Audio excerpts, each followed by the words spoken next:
അനുഗ്രഹിക്കപ്പെട്ട നല്ല സമയത്തിനായി കർത്താവിനെ സ്തുതിക്കുന്നു. വീണ്ടും യേശു കർത്താവിൻ്റെ വചനവുമായി നിങ്ങളുടെ മുൻപാകെ നിൽക്കുവാൻ സ്വർഗത്തിലെ ദൈവം ഒരുക്കിയ നല്ല സാവകാശത്തെ ഓർത്ത് ഞാൻ കർത്താവിനെ സ്തുതിക്കുകയാണ്. ഈ സമയത്ത് കർത്താവിൻ്റെ വചനം പഠിക്കുവാനും ചിന്തിപ്പാനും വാസ്തവത്തിൽ എത്രയോ നല്ല അവസരങ്ങളാണ് നമുക്ക് ഭൂമിയിൽ ലഭിച്ചിരിക്കുന്നത്. അത് പ്രയോജനപ്പെടുത്തുവാൻ ദൈവം നമ്മെ സഹായിക്കട്ടെ എന്ന് ഞാൻ പ്രാർത്ഥിക്കുന്നു. ഇന്ന് നാം പഠിക്കുന്നത് കർത്താവായ യേശു ക്രിസ്തുവിൻ്റെ അപ്പോസ്തലന്മാർ. നമുക്കറിയാം 12 അപ്പോസ്തലന്മാരെ കർത്താവ് വിളിച്ച് തന്നോടൊപ്പം ചേർക്കുന്നതായിട്ട്. ഈ അപ്പോസ്തലന്മാരുടെ പട്ടികയിൽ 11ാം സ്ഥാനക്കാരനായിരിക്കുന്ന എരിവുകാരനായ ശീമോൻ എന്ന വ്യക്തിയെക്കുറിച്ചാണ് നാം ഇന്ന് പഠിക്കുന്നത്. എരിവുകാരനായ ശീമോനെക്കുറിച്ച് നാം പഠിക്കുമ്പോൾ അദ്ദേഹത്തിൻ്റെ ജീവിതത്തിൽ കർത്താവുമായിട്ടുള്ള ബന്ധത്തിൽ താൻ എങ്ങനെയായിരുന്നുവെന്നും അദ്ദേഹത്തിൻ്റെ ജീവിതത്തിൽ നിന്ന് നമുക്ക് എന്ത് പാഠങ്ങളാണ് മനസ്സിലാക്കുവാൻ കഴിയുന്നതെന്നും നാം വളരെ ശ്രദ്ധയോടുകൂടി ഈ ഭാഗങ്ങൾ പഠിക്കുകയും നമ്മുടെ ജീവിതത്തിലേക്ക് അതിനെ പകർത്തുവാൻ ശ്രമിക്കുകയും ചെയ്യുന്നത് നല്ലതും ഉചിതവുമായിരിക്കും എന്ന് ഞാൻ ഓർമ്മപ്പെടുത്തട്ടെ.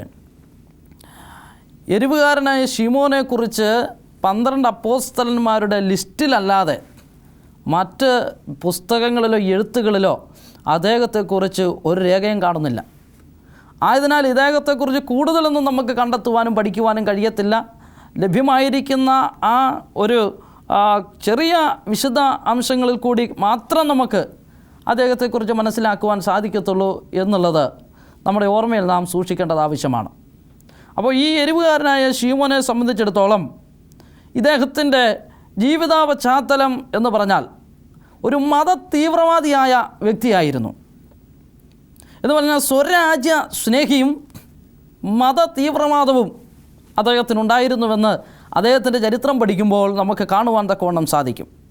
ഭൗമികമാകുന്ന ലോകത്തിൻ്റെ അനുഭവങ്ങൾക്ക് വേണ്ടി, നന്മയ്ക്ക് വേണ്ടി, സന്തോഷത്തിന് വേണ്ടി മാത്രം അദ്ദേഹം താല്പര്യത്തോടുകൂടി താനായിരിക്കുന്ന ആ മേഖലയുടെ അനുഗ്രഹം പ്രാപിപ്പാൻ വേണ്ടി മാത്രം അദ്ദേഹം വളരെയധികം ശുഷ്കാന്തിയോടുകൂടി പ്രവർത്തിക്കുന്ന വ്യക്തിയായിരുന്നു എന്നുള്ളത് അദ്ദേഹത്തിൻ്റെ ചരിത്രം പഠിക്കുമ്പോൾ നമുക്ക് കണ്ടെത്തുവാൻ സാധിക്കും. അപ്പോൾ ആ ഒരു നിലവാരത്തിലുള്ള വ്യക്തി യേശു കർത്താവ് തൻ്റെ ശിഷ്യനാക്കി കഴിഞ്ഞപ്പോൾ, യേശു ഇദ്ദേഹത്തെ തന്നിലേക്ക് വിളിച്ചു തൻ്റെ ശിഷ്യത്വം നൽകിക്കഴിയുമ്പോൾ എത്രയോ വ്യത്യാസമാണ് അവിടെ സംഭവിക്കുന്നതെന്ന് നാം ഓർത്തിരിക്കണം. അതേ സ്വരാജ്യത്തിന് വേണ്ടിയും മതത്തിൻ്റെ തീവ്രവാദവും അത് ഉള്ളിൽ നിറഞ്ഞ് വൈരാഗ്യ ബുദ്ധിയോടുകൂടി മറ്റുള്ളവരെ കാണുന്ന ഈ ശീമോൻ എന്ന വ്യക്തിയെ യേശു വിളിച്ച് വേർതിരിച്ചു കഴിഞ്ഞപ്പോൾ, യേശു അവനെ കണ്ടുമുട്ടി, യേശു അവൻ്റെ ഹൃദയത്തിലേക്ക് ഇറങ്ങിച്ചെന്ന് രൂപാന്തരം അവനെ വരുത്തിക്കഴിഞ്ഞപ്പോൾ അവൻ ഭൗമികമല്ല, പിന്നെയോ ഉയരങ്ങളിലെ രാജ്യത്തിനു വേണ്ടി അധ്വാനിക്കുവാൻ തക്കവണ്ണം അത് മതത്തിൻ്റെ തീവ്രവാദം മാറി യേശുവിൻ്റെ സുവിശേഷത്തോടുള്ള ശുഷ്കാന്തി വർദ്ധിച്ച് മറ്റുള്ളവരിലേക്ക് ദൈവവചനം പ്രാഗൽഭ്യത്തോടെ എത്തിക്കുവാൻ തക്കവണ്ണം കഴിയുള്ള ഒരപ്പോസ്തലനായി മാറ്റുവാൻ യേശുവിന് കഴിഞ്ഞു. ഈ സന്ദേശം കേട്ടുകൊണ്ടിരിക്കുന്നവരോട് എനിക്കൊരു കാര്യം ഓർമ്മപ്പെടുത്തുവാനുള്ളത്, ഹൃദയത്തിൻ്റെ രൂപാന്തരം നടക്കണമെങ്കിൽ യേശു കർത്താവിൻ്റെ കരങ്ങളിൽ നമ്മെ സമർപ്പിക്കണം. അത് ഹൃദയത്തിൻ്റെ വ്യത്യാസം വരണമെന്ന് താല്പര്യമുണ്ടെങ്കിൽ യേശുവിനെ ഹൃദയത്തിൽ സ്വീകരിക്കുവാനുള്ള ഒരു ഒരുക്കം നമുക്കുണ്ടാകണം. യേശു കർത്താവ് നമ്മുടെ ഹൃദയത്തിൽ വന്നു കഴിഞ്ഞാൽ ഒരു വലിയ രൂപാന്തരം, ഒരു വലിയ വ്യത്യാസം ആ വ്യക്തിക്ക് സംഭവിക്കുന്നതായി നമുക്ക് കാണുവാൻ കഴിയും. ഇതേ അനുഭവമാണ് ഈ എരിവുകാരനായ ശീമോൻ്റെ ജീവിതത്തിൽ കാണുന്നത്. യേശുവിൻ്റെ ശിഷ്യനായി കഴിഞ്ഞപ്പോൾ, യേശുവിനെ ഗുരുവായി സ്വീകരിച്ചു കഴിഞ്ഞപ്പോൾ അവൻ്റെ ജീവിതത്തിൽ ഒരു വലിയ വ്യത്യാസം വരികയായിരുന്നു. ആ ഒരു അനുഭവം നമ്മുടെ ജീവിതത്തിലും ഉണ്ടാകണം എന്നുള്ളതാണ് ആദ്യമായി ഇവിടെ നാം മനസ്സിലാക്കുന്ന ഒരു വസ്തുത. ശീമോനിലേക്ക് കൂടുതലായി നാം പഠിക്കുവാനായിട്ട് ആഴത്തിലിറങ്ങിച്ചെന്നാൽ അദ്ദേഹത്തിൻ്റെ പേര് നമുക്ക് വളരെയധികം വിശാലമാണ്, ശീമോൻ എന്നുള്ളത്. ഇതേ പേരിൽ കർത്താവായ യേശു ക്രിസ്തുവിൻ്റെ ശിഷ്യന്മാരിൽ മറ്റൊരാളുണ്ടായിരുന്നു, ശീമോൻ പത്രോസ്. അപ്പോൾ 2 ശീമോന്മാർ യേശുവിൻ്റെ ശിഷ്യഗണത്തിൽ ഉണ്ടായതായി കാണുവാൻ സാധിക്കുന്നു. ശീമോൻ എന്ന പദത്തിൻ്റെ അർത്ഥം അത് എബ്രായ ഭാഷയിലെ ക്ഷാമ എന്ന പദത്തിൽ നിന്നാണ് ഈ ശീമോൻ എന്ന പദം ഉടലെടുക്കുന്നത്. ശീമോൻ എന്ന പദത്തിൻ്റെ അർത്ഥം കേൾക്കുന്നവൻ, അല്ലെങ്കിൽ ശ്രദ്ധിക്കുന്നവൻ, അല്ലെങ്കിൽ ദൈവം എൻ്റെ പ്രാർത്ഥന കേട്ടു എന്നൊക്കെയാണ് ഈ പദത്തിന് അർത്ഥം വരുന്നത്. ഈ ശീമോനെ നാം ഒന്ന് ശ്രദ്ധയോടെ വീക്ഷിച്ചാൽ വേദപുസ്തകത്തിൽ പത്രോസിൻ്റെ പേരും ശീമോൻ എന്നാണ്, ഇദ്ദേഹത്തിൻ്റെ എരിവുകാരനെ ശീമോൻ എന്ന് ഇദ്ദേഹവും അറിയപ്പെടുന്നു. എന്നാൽ ഈ 2 ശീമോന്മാർ മാത്രമല്ല തിരുവെഴുത്തിൽ കാണുന്നത്. വേദപുസ്തകം പുതിയ നിയമം പഠിച്ചാൽ മൊത്തം 11 ശീമോന്മാരെ നമുക്ക് കാണുവാൻ തക്കവണ്ണം സാധിക്കും. ഞാൻ അവരുടെ പേര് വായിക്കാം. ആ വചനം വായിക്കാം. നിങ്ങളത് വളരെ ശ്രദ്ധയോടെ കേൾക്കുക. ഒന്ന് നാം കാണുന്നത് യാക്കോബിന് ലേയയിൽ ഉള്ള മകൻ ഒരു ശിമയോനാണ്. ഉൽപ്പത്തി പുസ്തകം 29 അധ്യായം 33 വാക്യത്തിൽ അത് രേഖപ്പെടുത്തിയിട്ടുണ്ട്. രണ്ടാമത്തത് പത്രോസാണ്. പത്രോസിൻ്റെ അപരനാമം ശിമോൻ എന്നായിരുന്നു. മത്തായിയുടെ സുവിശേഷം 16 അധ്യായം അതിൻ്റെ 17 വാക്യത്തിൽ അത് രേഖപ്പെടുത്തിയിരിക്കുന്നു. മൂന്നാമത് പരീശനായ ഒരു ശിമോനെ കാണുന്നുണ്ട്. ലൂക്കോസ് 7 36 മുതൽ 50 വരെയുള്ള വാക്യങ്ങൾ വായിച്ചാൽ നമുക്കവിടെ കണ്ടെത്തുവാനായിട്ട് കഴിയും. നാലാമത്തത് ആഭിചാരക്കാരനായ ഒരു ശിമോനെ അപ്പോസ്തല പ്രവർത്തിയുടെ പുസ്തകം 8 അധ്യായം അതിൽ 9 വാക്യത്തിൽ നമുക്ക് കാണുവാനായിട്ട് സാധിക്കും. അതുപോലെ തന്നെ അഞ്ചാമത്തത് കുറേനക്കാരനായ ശിമോൻ, യേശുവിൻ്റെ ക്രൂശ് ചുമന്ന ഒരു ശിമോനെ മത്തായിയുടെ സുവിശേഷം 27 അധ്യായം അതിൻ്റെ 32 വാക്യത്തിൽ നമുക്ക് കാണുവാൻ തക്കവണ്ണം കഴിയുന്നുണ്ട്. അത് കഴിഞ്ഞ് കാണുന്ന ശിമോൻ ആറാമത്തത് കുഷ്ഠരോഗിയായ ഒരു ശിമോനാണ്. ഈ ശിമോനെ നാം കാണുന്നത് മർക്കോസിൻ്റെ സുവിശേഷം 14 അധ്യായം അതിൻ്റെ 13 വാക്യത്തിലാണ്. അത് കഴിഞ്ഞ് ഏഴാമത്തെ ശിമോനെ കാണുന്നത് യൂദയുടെ പിതാവായ ഒരു ശിമയോനുണ്ട്. യോഹന്നാൻ്റെ സുവിശേഷം 6 അധ്യായം 71 വാക്യം. എട്ടാമത്തേത് നാം കാണുന്നത് യോപ്പയിലെ തുകൽ പണികാരനായ ഒരു ശിമോനുണ്ട്. അദ്ദേഹം അപ്പോസ്തല പ്രവൃത്തി 9:43 അത് രേഖപ്പെടുത്തിയിട്ടുണ്ട്. അതുപോലെ തന്നെ 9-ാമത്തേത് യേശുവിൻ്റെ സഹോദരന്മാരിൽ ഒരുവൻ ശിമോനാണ്.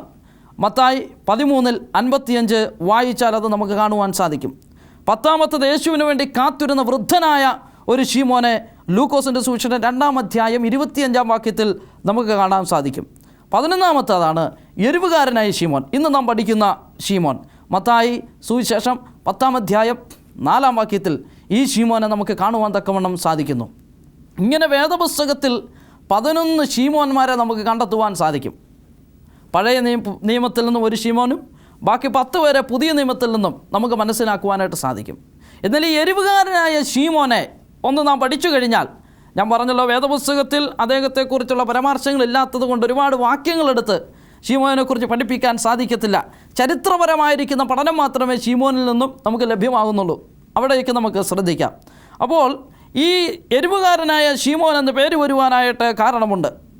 നമുക്കറിയാം, നാം പഠിച്ചു കഴിഞ്ഞാൽ ശിമോൻ പത്രോസിൽ നിന്നും വേർതിരിച്ചറിയുവാൻ വേണ്ടിയാണ് ഇദ്ദേഹത്തെ ചെറിയ ശിമോൻ എന്ന് വിളിക്കപ്പെടുന്നത്. ഈ ശിമോൻ, അത് എരിവുകാരനായ ശിമോൻ മതതീവ്രവാദിയും അതുപോലെ സ്വരാജ്യ സ്നേഹിയുമാണ്. മതത്തിൻ്റെ തീവ്രത കൂടിയിട്ട് അത് ഇന്ന് നാം കാണുന്ന പോലെ മതം സംബന്ധിച്ചുള്ള തീവ്രവാദ സംഘടനകൾ വളരുന്നൊരു കാലഘട്ടം.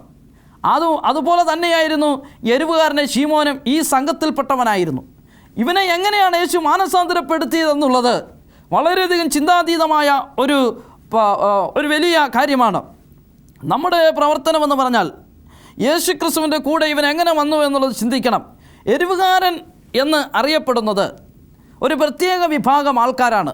എരിവുകാർ എന്ന് അറിയപ്പെടുന്നവർ, അവരുടെ പ്രത്യേകത എന്ന് പറഞ്ഞാൽ നാം മുമ്പേ പഠിച്ചതുപോലെ സ്വന്തം രാജ്യത്തെ സ്നേഹിക്കുന്നവരാണ്.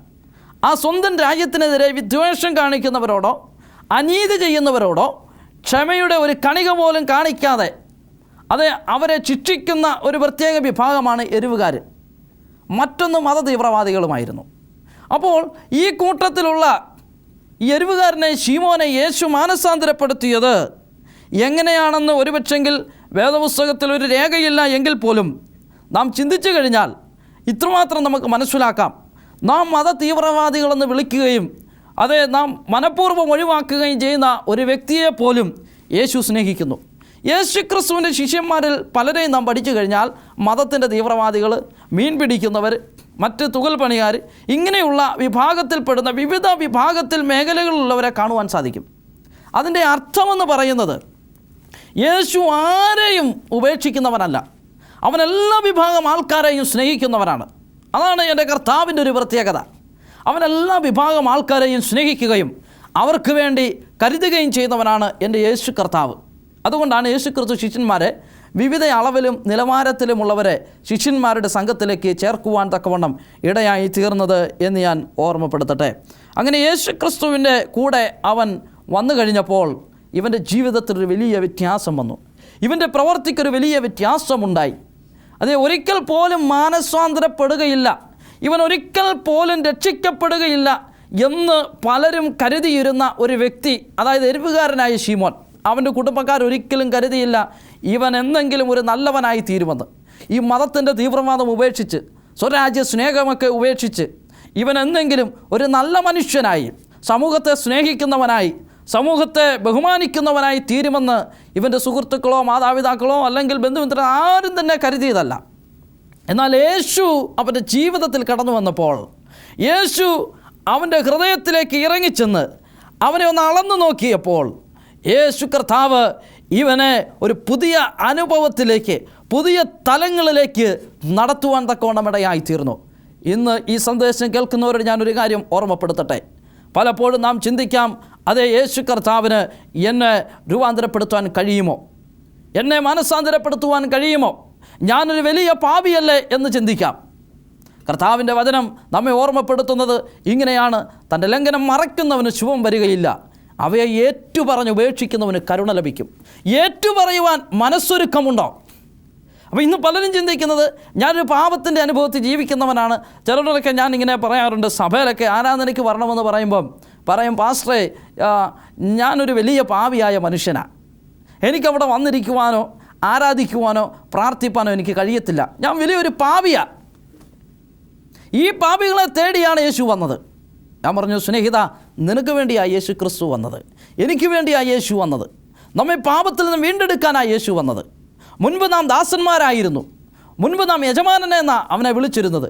എന്നാൽ ഇപ്പോൾ പുത്രത്വത്തിൻ്റെ ആത്മാവ് അവകാശം നമുക്ക് നൽകിയിരിക്കുകയാണ്. അബ്ബാ പിതാവേ എന്ന് വിളിപ്പാനുള്ള അവകാശം നമ്മുടെ കയ്യിലുണ്ട്. അപ്പോൾ ആ യേശു അത് ഈ എരിവുകാരനായ ശീമോനെയും സ്നേഹിച്ചു. അവൻ്റെ രൂപാന്തരപ്പെടുത്തുവാൻ, അവൻ്റെ പ്രവൃത്തികൾക്കും ചിന്തകൾക്കും വ്യത്യാസം വരുത്തുവാൻ യേശുവിന് കഴിഞ്ഞു എന്നുള്ളത് നാം ഓർത്തു വയ്ക്കണം. അതിനായിട്ട് ശീമോനെ കർത്താവ് വിളിക്കുകയും തന്നോടൊപ്പം നടത്തുകയും തൻ്റെ പ്രവർത്തനങ്ങളിൽ കൂട്ടാളികളാക്കുകയും ചെയ്യുന്നതായി നമുക്ക് കാണുവാൻ തക്കവണ്ണം സാധിക്കുന്നു. പ്രിയപ്പെട്ടവരെ, അതിനുശേഷം ശീമോനെ കാണുന്നത്, പിന്നെ സുവിശേഷങ്ങളിൽ ശീമോൻ്റെ പ്രവർത്തനങ്ങളോ അദ്ദേഹത്തിൻ്റെതായിരിക്കുന്ന സുവിശേഷ വേലയെക്കുറിച്ചോ ഒരു രേഖകളില്ലാത്തത് കൊണ്ട് കൂടുതൽ പഠനം അദ്ദേഹത്തിൻ്റെ പ്രവർത്തനം സംബന്ധിച്ച് നമുക്ക് കിട്ടുന്നില്ല. എങ്കിലും പേർഷ്യയിലുള്ള സമീപ പ്രദേശങ്ങളിൽ അദ്ദേഹം സുവിശേഷ പ്രവർത്തനം ചെയ്തു എന്ന് നമുക്ക് കാണുവാൻ സാധിക്കുന്നുണ്ട്. പിന്നെ ശീമോനെ നാം കാണുന്നത് അപ്പോസ്തല പ്രവൃത്തിയുടെ പുസ്തകത്തിലാണ്. പരിശുദ്ധാത്മാവ്, പെന്തക്കോസ്ത് നാളിൽ പരിശുദ്ധാത്മാവ് തൻ്റെ ജനത്തിനു മേൽ ഇറങ്ങി വന്ന് അവരെ ആത്മീയമായി ശക്തിപ്പെടുത്തി ബലപ്പെടുത്തിയെടുക്കുമ്പോൾ ആ ശിഷ്യന്മാരുടെ കൂട്ടത്തിൽ ശീമോൻ ഉണ്ടായിരുന്നു. അവിടെ ആ ശീമോൻ പരിശുദ്ധാത്മാവിൻ്റെ അഭിഷേകം പ്രാപിച്ച് ബലപ്പെട്ട് യേശുവിന് വേണ്ടി ശുശ്രൂഷ ചെയ്യുന്നവനായി പിന്നീട് നമുക്ക് കാണുവാൻ കഴിയുന്നുണ്ട്. അതിന് ശേഷം നാം താഴോട്ട് വായിച്ചാൽ പേർഷ്യ, ബ്രിട്ടൻ, ആഫ്രിക്ക, ഈജിപ്ത് തുടങ്ങിയ രാജ്യങ്ങളിലെല്ലാം, തുടങ്ങിയ പ്രദേശങ്ങളിലെല്ലാം അദ്ദേഹം അറിഞ്ഞ സത്യത്തെ അറിയിക്കുവാൻ വളരെ താല്പര്യത്തോടുകൂടി സുവിശേഷ പ്രവർത്തനത്തിൽ ഏർപ്പെട്ടതായിട്ട് അദ്ദേഹത്തിൻ്റെ ചരിത്രത്തിൽ നമുക്ക് കാണുവാൻ സാധിക്കുന്നു. പ്രിയപ്പെട്ടവരെ, ഇവിടെ നാം കാണുന്നത് മതത്തിൻ്റെ തീവ്രവാദിയായിരുന്നൊരു വ്യക്തി, എരിവുകാരനായിരുന്ന ഒരു വ്യക്തി യേശുവിനെ ഉള്ളിൽ സ്വീകരിച്ചപ്പോൾ അവരൊരു പുതിയ അനുഭവത്തിലേക്ക്, ഒരു പുതിയ മനുഷ്യൻ്റെ ജീവിതത്തിലേക്ക് അവൻ മാറ്റപ്പെടുകയാണ്. യേശുവിന് മാത്രമേ ഈ ഒരു അനുഭവത്തിൽ മറ്റുള്ളവരെ രൂപാന്തരപ്പെടുത്തുവാൻ കഴിയത്തുള്ളൂ. യേശു ക്രിസ്തുവിന് മാത്രമേ ഒരുവനെ രൂപാന്തരത്തിൻ്റെ അനുഭവത്തിലേക്ക് നയിക്കുവാൻ കഴിയത്തുള്ളൂ.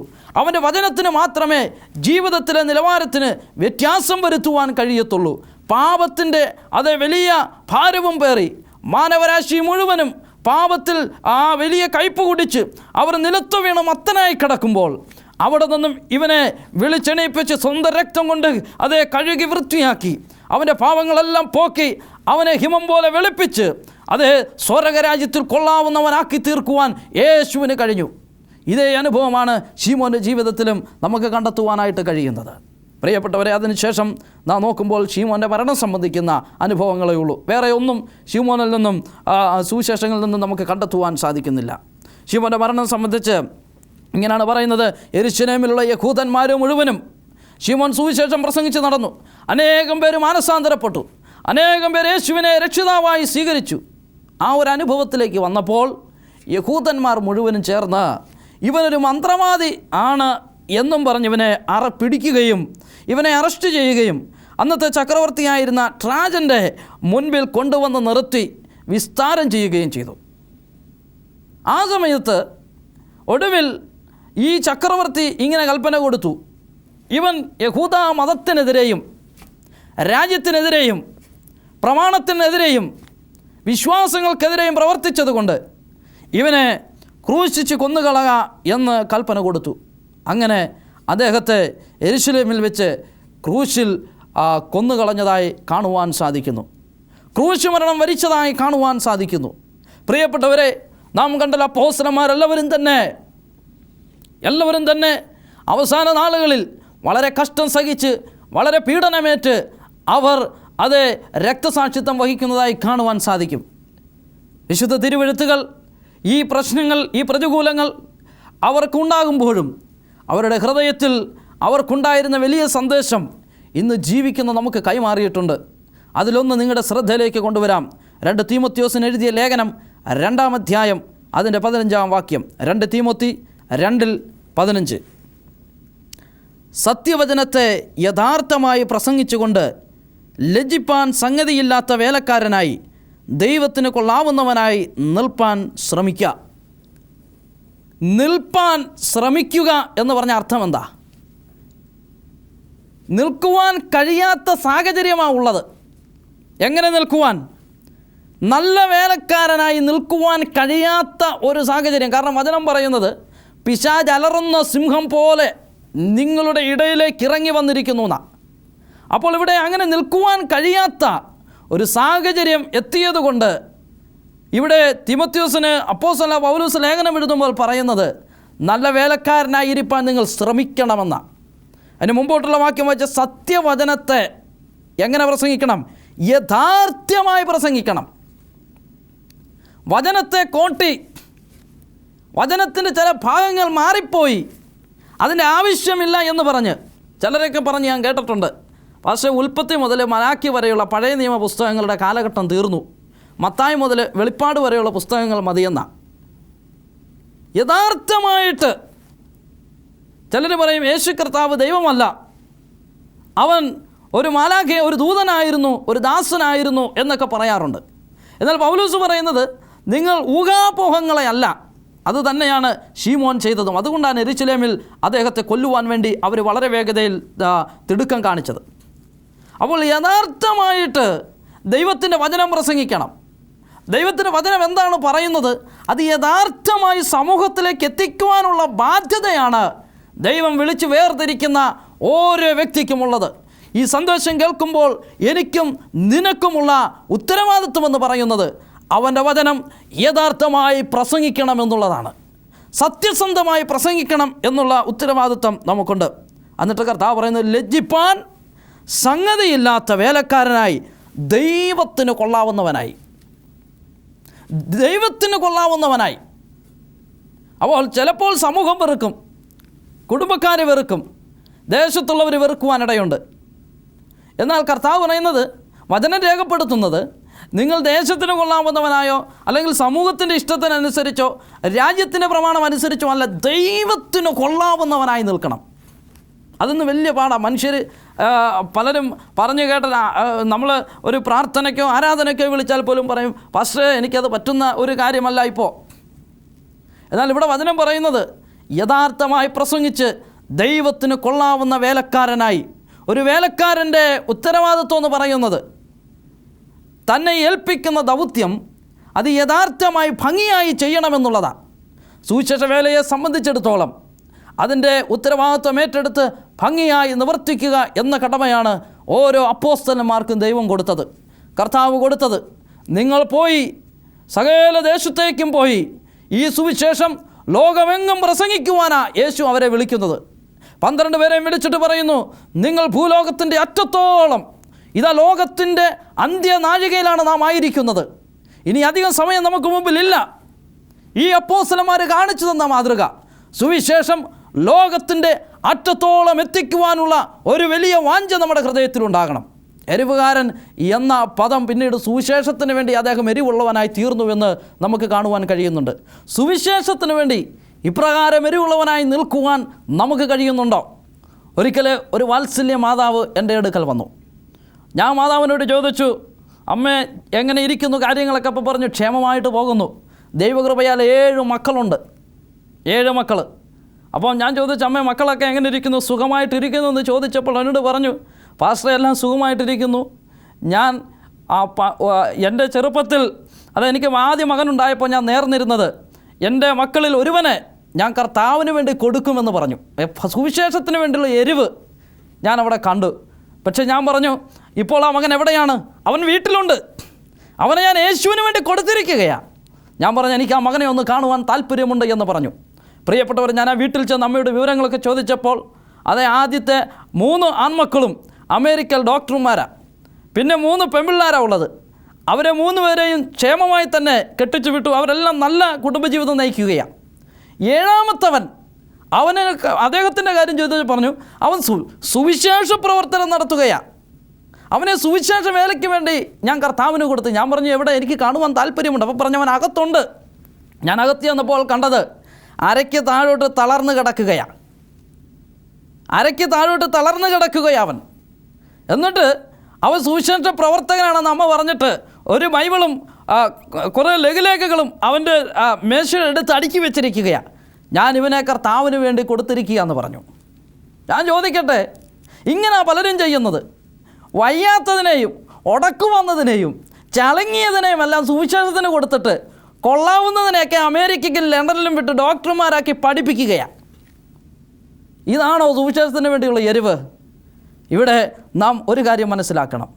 കർത്താവിൻ്റെ വചനം പറഞ്ഞത്, നിങ്ങൾ എങ്ങനെയുള്ളവരായിരിക്കണം? നല്ല വേലക്കാരനായി ദൈവത്തിന് കൊള്ളാവുന്നവനായി നിൽക്കണം. എങ്ങനെയാണ് കർത്താവിന് കൊള്ളാവുന്നവനായി തീരുന്നത്?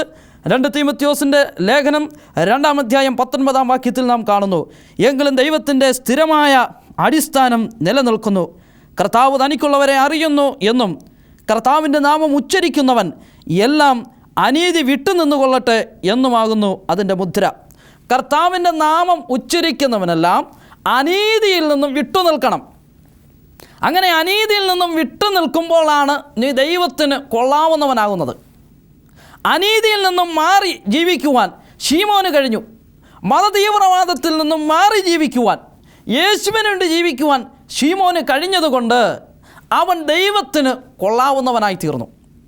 ഇന്ന് ഈ സന്ദേശം കേൾക്കുമ്പോൾ സമൂഹത്തെ അല്ലെങ്കിൽ സുഹൃത്തുക്കളെ സന്തോഷിപ്പിക്കാൻ വേണ്ടി നാം ഒരുപാട് കാര്യങ്ങൾ ചെയ്യുകയാണ്.